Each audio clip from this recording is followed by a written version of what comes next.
Welcome back. We are in a weather impact alert right now through 8 o'clock tomorrow night for what seems like a clear reason at the moment. Some locally heavy rain, some thunderstorms, and the risk for some flash flooding issues. A flood watch is in effect until 8 o'clock tomorrow night. And that means that we could see rainfall that is heavy enough that it could overwhelm some storm drains, especially in urban areas, or maybe a storm drain that frequently gets clogged, low-lying areas, but even areas that don't typically flood could.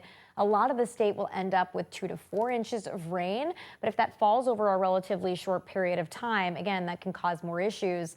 And there could be some isolated higher amounts up to 5 or 6 inches, and I think that would be most likely in northwestern Connecticut. And one of the reasons why is because throughout the duration of this slow-moving stalled system, we'll see an easterly, southeasterly component to the wind, and that can drive moisture up the mountains and kind of wring that moisture out like a sponge. And that's what I think that we will see as we head through tonight, head through tomorrow, and yes, even Thursday we'll see lingering rain. This is just one of our computer models, and I guarantee you it won't be exactly right. But again, notice we're seeing a lot of 2, 3 inch amounts, and then noticing we're seeing some of those higher amounts in northwestern Connecticut. Not a guarantee, but again, that's where I think it would be most likely, judging by the fact that we have that easterly and southeasterly wind. We have some rain that's moving in right now. Some of these thunderstorms are starting to weaken, but still we're looking at some intense rain and some vivid lightning as it comes into western Connecticut. That includes Danbury, Fairfield,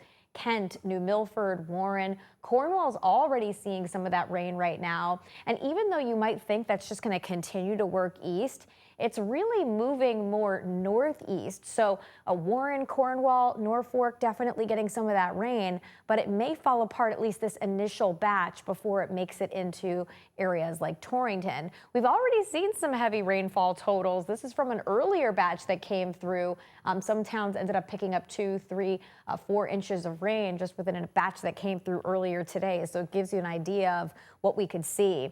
Notice as we head through the overnight hours and into the morning commute, those downpours will become more numerous. So unfortunately, out of any commute, the morning commute may be affected more than any other. Rain will come down heavily at times through the course of the day on Wednesday. And again, it'll be kind of off and on. So some towns will get hit worse than others.